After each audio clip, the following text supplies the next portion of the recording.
नमस्कार। तो 2026 के लिए सबसे बड़ी इन्वेस्टमेंट स्टोरी क्या हो सकती है? चलिए आज के इस विश्लेषण में सीधे डेटा में गोता लगाते हैं और पता करते हैं उस एक सेक्टर के बारे में जो भीड़ से बिल्कुल अलग खड़ा दिख रहा है। तो सीधे मुद्दे पर आते हैं। 2026 का मार्केट, जैसा कि हम सब देख रहे हैं, काफी उतार चढ़ाव भरा है। हर कोई एक सेफ बेट ढूंढ रहा है। ऐसे में सबसे बड़ा सवाल यही उठता है, आखिर स्मार्ट मनी जा कहां रहा है? और अगर इस एनालिसिस की माने तो सारे के सारे डेटा पॉइंट्स, हर संकेत बस एक ही तरफ इशारा कर रहा है, और वो है भारत का बैंकिंग सेक्टर। तो चलिए सबसे पहले हिस्से को देखते हैं, परफॉर्मेंस बनाम कीमत। यहां हम इस पहेली को सुलझाने की कोशिश करेंगे कि आखिर बैंकिंग सेक्टर मार्केट को बीट कैसे कर रहा है और इतना अच्छा करने के बावजूद अभी भी इतनी आकर्षक कीमत पर क्यों मिल रहा है। देखिए, नंबर्स कभी झूठ नहीं बोलते। इस साल यानी 2026 में अब तक जहां एक तरफ निफ्टी 50 यानी पूरा मार्केट 1.12% नीचे है, वहीं दूसरी तरफ निफ्टी बैंक ने 1.59% का पॉजिटिव रिटर्न दिया है। ये सिर्फ थोड़ा बेहतर नहीं है, ये तो साफ साफ आउट परफॉर्मेंस है, बिल्कुल क्लियर कट। अब यहाँ एक सवाल मन में आना लाजमी है, अगर बैंक्स इतना अच्छा परफॉर्म कर रहे हैं तो कहीं ऐसा तो नहीं कि ट्रेन छूट गई है? कहीं ये बहुत ज़्यादा महंगे तो नहीं हो गए? इसका जवाब हमें पीई रेशियो में मिलता है, प्राइस टू अर्निंग्स। इसको न बिल्कुल आसान भाषा में एक प्राइस टैग समझिए। जिसका पीई कम, मतलब वो चीज अपनी कमाई के हिसाब से सस्ती है, सिंपल। और असली पिक्चर तो इस टेबल से साफ होती है। जरा देखिए, निफ्टी बैंक का प्राइस टैग यानी पीई रेशियो है सिर्फ 16.21 और निफ्टी 50 का 22.31। ये तो डीप वैल्यू का बिल्कुल टेक्स्ट बुक एग्जाम्पल है। और बात यही खत्म नहीं होती, प्राइस टू बुक रेशियो भी कम है और डिविडेंड यील्ड वो भी ज्यादा है। मतलब हर मामले में ये एक बेहतर सौदा लग रहा है। ओके, तो ये तो हुई पूरे सेक्टर की बात। अब थोड़ा और डीप डाइव करते हैं और उन अंडरवैल्यूड सितारों पर नजर डालते हैं जिन्हें इस एनालिसिस में स्ट्रॉन्ग बाय अपॉर्चुनिटी माना जा रहा है। तो इस लिस्ट में पहला नाम है एक पीएसयू बैंक का, बैंक ऑफ बड़ौदा। तो बैंक ऑफ बड़ौदा ही क्यों? सबसे पहले इसका पीई रेशियो देखिए, सिर्फ 8.5। ये बहुत ही आकर्षक है। ऊपर से इसकी एसेट क्वालिटी बेहतरीन है और रिटर्न ऑन इक्विटी भी डबल डिजिट में है, जो कि काफी मजबूत माना जाता है। और हाँ, इसको पीएसयू री रेटिंग का सबसे बड़ा कंटेंडर माना जा रहा है। मतलब मार्केट अब इन सरकारी कंपनियों को उनकी असली कीमत दे रहा है। चलिए अब आते हैं इस सेक्टर के सबसे बड़े खिलाड़ी पर, एक ऐसा नाम जिसे किसी इंट्रोडक्शन की जरूरत नहीं, state bank of India. SBI की स्टोरी भी आप देखेंगे काफी इंटरेस्टिंग है।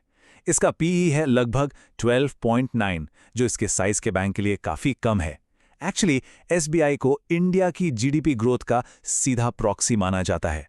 सिंपल सा लॉजिक है, अगर देश की इकोनॉमी बढ़ेगी तो एसबीआई तो बढ़ेगा ही बढ़ेगा।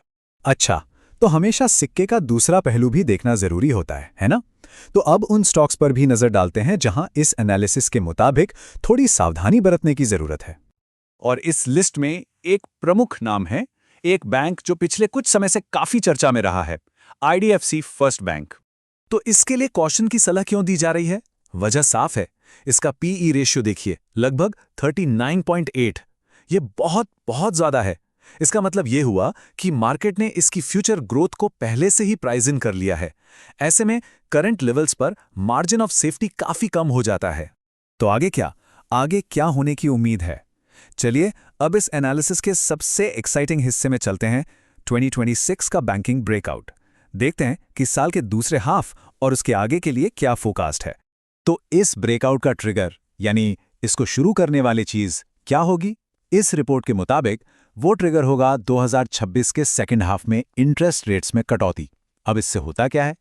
जब ब्याज दरें कम होती हैं तो बैंक्स के लिए पैसा उठाना सस्ता हो जाता है, लेकिन उनके लोन से कमाई उतनी तेजी से नहीं घटती।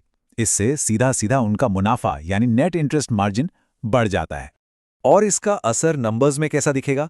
2026 के एंड तक निफ्टी बैंक इंडेक्स का प्रोजेक्टेड टारगेट है 67,000 से 68,000।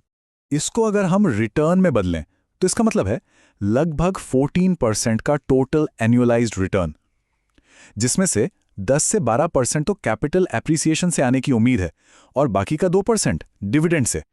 तो इस पूरी एनालिसिस का, इस सारी जानकारी का आखिर मतलब क्या निकलता है? चलिए अपने आखिरी सेक्शन में देखते हैं कि इस पोटेंशियल ब्रेकआउट के लिए पोर्टफोलियो को पोजीशन कैसे किया जा सकता है। सोर्स से लिया गया ये कोट इसकी कोर स्ट्रैटेजी को बिल्कुल साफ कर देता है। 2026 के लिए ओवरवेट पोजीशन बनाए रखें। बैंकिंग क्षेत्र का पीई एक ऐतिहासिक विसंगति है। ऐतिहासिक विसंगति मतलब एक ऐसा मौका जो इतिहास में कभी-कभी ही देखने को मिलता है। तो फिर एलोकेशन स्ट्रैटेजी क्या होनी चाहिए? यहाँ एक रिकमेंडेड अप्रोच दिखाया गया है। 60% पैसा पीएसयू वैल्यू स्टॉक्स जैसे कि एसबीआई और बीओबी में, और बाकी का 40% प्राइवेट क्वालिटी स्टॉक्स जैसे एचडीएफसी और आईसीआईसीआई में। इस स्ट्रैटेजी के पीछे का आइडिया बड़ा सिंपल है। एक तरफ पीएसयू स्टॉक्स की री रेटिंग का फायदा उठाओ और दूसरी तरफ प्राइवेट बैंक्स की कंसिस्टेंट अर्निंग्स ग्रोथ का। तो आखिर में सवाल यही रह जाता है, सारे आंकड़े, सारा डेटा एक आने वाले ब्रेकआउट की तरफ इशारा कर रहा है, लेकिन इन्वेस्टिंग की दुनिया में एक बात हमेशा याद रखनी चाहिए, क्या भीड़ कभी गलत हो सकती है? इस पर सोचना जरूरी है।